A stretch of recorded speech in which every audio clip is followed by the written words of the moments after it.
Le monde retient son souffle, des tensions croissantes à la frontière, un budget militaire record et des décisions qui pourraient changer le cours de l'histoire. Mais derrière les armées et les diplomaties, un autre souffle se prépare, celui du cœur, celui de la justice et de la lumière. Aujourd'hui, nous explorons un paradoxe fascinant. La puissance terrestre face à la promesse divine et le rôle invisible de l'imam al-Mahdi au cœur de la tourmente. Préparez-vous à un voyage où stratégie, foi et introspection se rencontrent. Car la vraie bataille commence à l'intérieur de chaque âme. Le mythe et l'espérance de l'imam al-Mahdi dans chaque époque de chaos, les cœurs tournent leur regard vers une promesse, une lumière à venir. Un guide dont la mission ne serait pas seulement de restaurer les royaumes, mais d'éveiller les consciences. Ce nom, murmuré dans les cercles de foi et les rêves des âmes éveillées, est celui de l'imam al-Mahdi, le bien guidé. On raconte, dans les traditions anciennes, qu'il apparaîtra à un moment où l'injustice aura enveloppé la terre, où les riches domineront par la peur, et où les faibles n'auront plus de refuge. Un homme choisi par Allah se lèvera, non pas comme un roi de guerre, mais comme le serviteur de la justice divine. Sa mission ? Remplir le monde de lumière après qu'il eût été saturé d'obscurité. Il sera de la descendance bénie, reconnaissable à un front large et à un visage de clarté. Il ne revendiquera rien pour lui-même. Il restaurera simplement ce que l'humanité aura perdu, la vérité. Pause, bruit du vent, puis voix plus douce.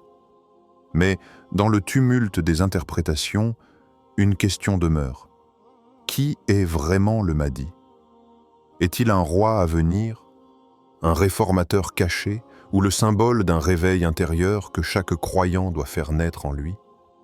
Les traditions sunnites affirment qu'il naîtra à la fin des temps, qu'il se lèvera parmi les descendants du prophète et qu'il sera reconnu par les justes lorsque les tyrans croiront tout dominer. Pour d'autres, notamment dans la voie chiite, il est déjà né mais occulté par la sagesse divine, vivant parmi nous sans être vu, préparant dans le secret le moment où Allah lui permettra d'apparaître. Ainsi, pour certains, il est une présence cachée, pour d'autres, une promesse à venir. Mais pour ceux qui cherchent au-delà des formes, le Mahdi n'est pas seulement un homme. Il est une condition spirituelle, une lumière du cœur qui renaît à chaque époque dans les âmes éveillées, silence méditatif, puis voix plus grave. Peut-être le Mahdi ne se manifestera-t-il pas d'abord par les nations, mais par la transformation du cœur humain. Quand les cœurs cesseront de suivre l'orgueil, quand les croyants se purifieront du désespoir et de la colère, alors, dit-on, le monde deviendra prêt pour sa venue. Le Mahdi, dans son essence, n'est pas le sauveur extérieur que l'on attend passivement, mais le miroir d'un monde intérieur qu'Allah veut restaurer en chacun de nous. La patience, la droiture, la pureté de l'intention, voilà les prémices de sa venue.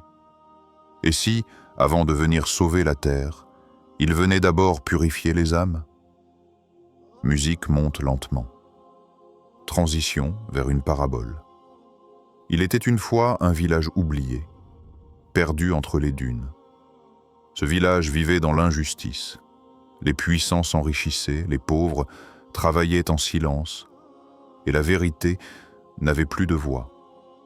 Les récoltes étaient spoliées, les enfants malades, et les anciens désespérés. Un soir, un vieil homme se leva au milieu de la place. Sa barbe tremblait, sa voix était faible, mais son regard brûlait d'une lumière étrange. Il dit « Quand viendra celui qui apportera la justice, il ne regardera pas nos maisons, mais nos cœurs. Si nos cœurs sont noirs de rancune et d'envie, il passera sans nous voir. » Certains rirent de lui, d'autres s'indignèrent. Mais quelques âmes, humbles, silencieuses, l'écoutèrent. Elles rentrèrent chez elles et commencèrent à se purifier en secret, à prier, à demander pardon, à nourrir les affamés sans rien dire. Elles devinrent les gardiens invisibles de la lumière. Et un matin, alors que tout semblait encore perdu, un vent souffla sur le village. Un vent doux, frais, qui fit tomber les murs de peur et réveilla les consciences. Personne ne vit le Mahdi, mais la justice se leva. Les cœurs changèrent, les visages se radoucirent, les querelles cessèrent.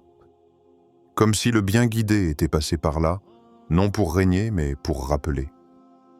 Ce récit, mes frères, mes sœurs, n'est pas seulement celui d'un village du passé, c'est le nôtre.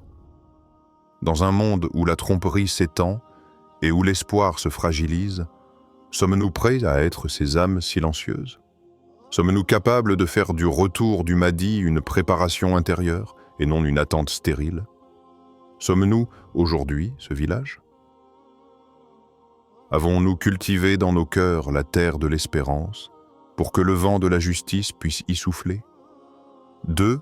L'urgence militaire et le pouvoir terrestre. L'heure est tendue. Le monde observe, inquiet. L'Algérie, terre de fierté et de résistance, se prépare.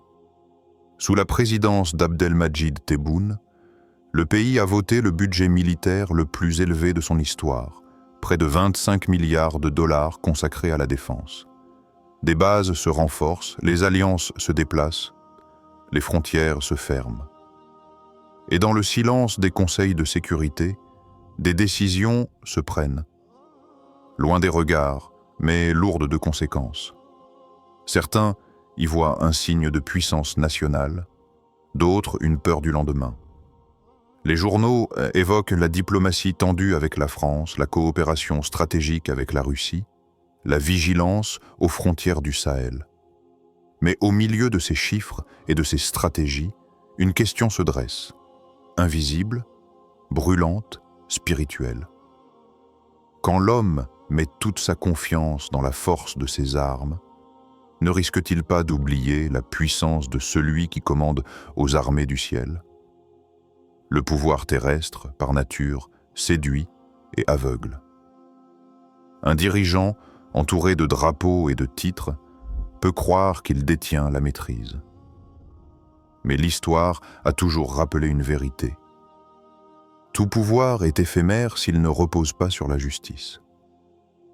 Dans la balance d'Allah, la grandeur ne se mesure pas en divisions blindées, ni en traités militaires, mais en équité, droiture et crainte du Très-Haut. Chaque roi, chaque président, chaque général sera un jour questionné sur ce qu'il a protégé. A-t-il protégé le peuple ou son trône? A-t-il servi la vérité ou son orgueil? A-t-il placé son espoir dans les chars ou dans le Seigneur des armées célestes? À Allah appartient le royaume des cieux et de la terre. Il accorde le pouvoir à qui il veut et il l'en retire à qui il veut. Ce verset résonne à travers les siècles comme un rappel silencieux. Le trône n'est jamais vraiment à l'homme, il n'en est que le gardien provisoire. Pourtant, les nations continuent de se préparer à la guerre. Les arsenaux se remplissent, les frontières s'arment, les peuples s'inquiètent et souvent, au nom de la sécurité, la foi s'éteint doucement, car l'homme, obsédé par sa survie matérielle, oublie que la paix véritable ne s'obtient pas par la peur, mais par la droiture. Dans les palais dorés, les dirigeants signent des décrets, déploient des troupes, imposent leur autorité. Mais combien se souviennent que la vraie force réside dans la soumission à Allah, pas dans la domination des hommes? Le prophète, lui, fut le plus puissant lorsqu'il fut le plus humble. Et les empires tombèrent le jour où leurs rois cessèrent de se rappeler Dieu. On raconte qu'au temps d'un calife juste, un soldat, pauvre et fatigué, se leva dans la foule. Il cria « Ô commandeur des croyants, partage avec nous tes richesses ». La foule se tut, attendant une punition. Mais le calife, au lieu de s'irriter, descendit de sa monture.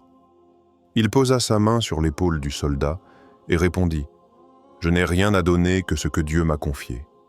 Et ce qu'il m'a confié, Je le rendrai en justice, non en privilège. » Puis il se retira dans la nuit, méditant sur sa responsabilité, et donna en secret aux nécessiteux ce qu'il possédait personnellement. Cette histoire, simple mais immense, dévoile la différence entre le pouvoir terrestre et l'autorité spirituelle. Le premier cherche à posséder, le second cherche à servir. Et dans les jours de crise, certains brandissent l'armée comme un bouclier, mais demeurent vides de justice et de miséricorde. L'armée protège les frontières visibles, mais qui protège les frontières invisibles de l'âme? Le danger ne vient pas seulement des ennemis extérieurs, mais de l'orgueil intérieur. Cet orgueil qui pousse les nations à croire qu'elles peuvent tout contrôler, que la victoire vient des calculs, non des cœurs. Un pays qui oublie Allah, même fort d'armes, reste vulnérable. Et un peuple qui se souvient d'Allah, même désarmé, demeure invincible. Car la foi, lorsqu'elle est pure, devient une armée que nul ne peut vaincre. Dans le tumulte du monde, les puissants se protègent derrière les murs de béton et les stratégies. Mais les vrais gardiens de la paix sont ceux dont les cœurs battent pour la justice, ceux qui se lèvent la nuit pour prier pour leur nation, ceux qui savent que sans Allah, même le plus grand arsenal n'est qu'une illusion. Si l'arme garantit un instant de sécurité, qui garantit la paix durable? Si le fusil impose la peur, qui impose la droiture au cœur? Et si cette urgence militaire n'était qu'un rappel, non pas celui d'une guerre à venir, mais celui d'un réveil spirituel nécessaire. 3. Tebboune au miroir de l'esprit, du pouvoir vers l'humble soumission. Dans le théâtre des nations, chaque leader est à la fois spectateur et acteur. Chaque décision, chaque décret, chaque déplacement est observé, analysé, attendu. Mais au-delà des projecteurs, des caméras et des journaux, il existe un miroir invisible, celui de l'esprit. Là, le pouvoir terrestre se mesure autrement. Là, chaque cœur, chaque conscience devient tribunal et guide.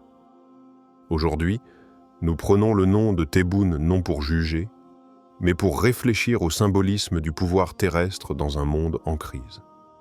Que représente un président, un roi ou un général dans l'échelle cosmique? Si le pouvoir doit être légitime, ne doit-il pas d'abord s'aligner avec la justice divine, avec la sagesse d'Allah et les enseignements du prophète? Tout pouvoir qui s'écarte de cette guidance, aussi puissant soit-il, devient fragile, comme un arbre qui grandit sur une racine creuse. Le vrai leader musulman n'est pas celui qui accumule les honneurs ou les richesses. Il est celui qui commande avec sagesse, protège les faibles, prend soin des orphelins, préserve la foi et veille à ce que la justice transcende la peur et le favoritisme. Sa mesure n'est pas politique, mais spirituelle. Ses actes ne sont pas seulement évalués par les hommes, mais par celui qui voit tout, celui qui juge les intentions et pèse chaque cœur avec une balance invisible. Regardons le modèle ultime, le prophète Muhammad sallallahu alayhi wa sallam. Malgré sa puissance spirituelle et son autorité incontestable, il gouverna avec humilité et proximité avec les plus vulnérables. On raconte qu'il attendait que l'oud, le bois de construction, soit distribué aux plus pauvres avant de construire ses propres habitations. Il écoutait attentivement les plaintes des faibles, répondait aux nécessiteux sans ostentation et refusait toute flatterie qui corrompt l'âme du dirigeant. Quand des richesses ou des territoires lui furent proposés, il déclara « Je ne suis pas venu pour cela. Je suis venu pour rappeler l'humanité à son Seigneur. » Ainsi, nous réalisons que le pouvoir est un test plus qu'un honneur.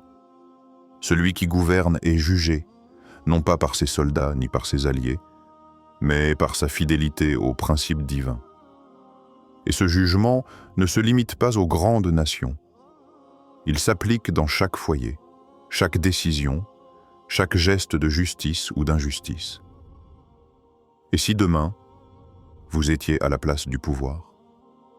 Si le monde attendait de vous des décisions qui affectent la vie de milliers, de millions, quelle serait votre première pensée? Pour qui agiriez-vous? Pour la crainte des hommes? Pour la peur du regard de vos pairs? Ou pour la crainte sacrée d'Allah, guidant chaque pas vers l'équité et la droiture? La question dépasse la politique. Elle s'adresse à chaque âme, chaque spectateur, chaque croyant, chaque citoyen. Car le pouvoir ne réside pas uniquement dans les palais ou les sièges officiels. Il réside dans la maîtrise de soi, dans la capacité à être juste, patient, miséricordieux, même lorsque personne ne regarde. Le Mahdi, dont nous avons parlé, apparaîtra peut-être un jour pour restaurer la justice dans le monde visible, mais chaque acte juste que nous posons aujourd'hui prépare le terrain de sa venue. Le pouvoir terrestre, sans humilité, est une illusion. Il peut impressionner, intimider, contraindre, mais le vrai pouvoir, celui qui purifie le cœur, qui protège les faibles, qui s'élève vers le ciel, est invisible aux yeux du monde. Il n'a besoin ni d'armée, ni de drapeau, ni de fanfare. Il s'installe dans le silence du cœur, dans la décision juste, dans la responsabilité assumée. Si demain vous étiez à la place du pouvoir, quelle serait votre première décision? Pour qui agiriez-vous? Pour la crainte de l'homme ou pour la crainte d'Allah? Acte, appel au réveil, l'âme à l'épreuve des temps. Dans les heures sombres et les temps incertains, il est facile de chercher les réponses à l'extérieur, dans les palais, dans les armées, dans les décisions des dirigeants. Mais la vérité, profonde et immuable, est ailleurs. Elle réside dans le cœur, dans l'âme qui s'éveille à la lumière de l'Éternel. Avant de changer les nations, avant de restaurer les royaumes, il nous est demandé de changer nos propres âmes. Chaque cœur, chaque pensée, chaque action devient le reflet de la justice divine sur terre. Et c'est dans cet espace intérieur que le Mahdi, même invisible, commence à manifester son influence, non pas par l'épée, mais par la pureté de ceux qui préparent sa venue. 3 initiatives concrètes peuvent guider le croyant sur ce chemin. L'éveil de l'intention, Niya. Chaque acte doit naître d'une intention pure, non pour l'éclat du monde, non pour la reconnaissance des hommes, mais pour Allah seul. Purifier notre but, c'est cultiver le champ intérieur où germeront patience, droiture et courage spirituel. Même un sourire sincère ou une parole de vérité devient un arbre planté dans le jardin de l'éternité. Le rappel et la lecture, dhikr et Coran. Ne pas lire seulement avec les yeux, mais avec le cœur. La récitation lente, méditée, quotidienne, est comme un vent léger qui pénètre la terre aride de l'âme. Écouter ce que le cœur perçoit au-delà des mots, c'est entendre le souffle d'Allah dans la vie quotidienne et laisser chaque verset façonner notre esprit et nos actions. L'action juste dans le petit Aïdé. Un voisin, défendre celui qu'on méprise, corriger une injustice locale, même minime. Toutes ces actions sont des pierres posées pour soutenir la grande construction de la justice universelle. Car chaque œuvre droite, aussi petite soit-elle, contribue à préparer le monde pour le retour du bien guidé. Chaque croyant, même sans savoir quand apparaîtra le Mahdi, porte une responsabilité immense. Ses actions, ses choix, ses intentions façonnent l'âme collective et préparent le terrain de la justice à venir. Celui qui agit avec droiture est déjà un participant à la promesse divine, même si le monde extérieur semble encore enveloppé d'injustice. Imagine une graine qui tombe dans la terre lointaine, invisible aux yeux du monde. Les jours passent, les saisons changent, et rien ne semble se produire.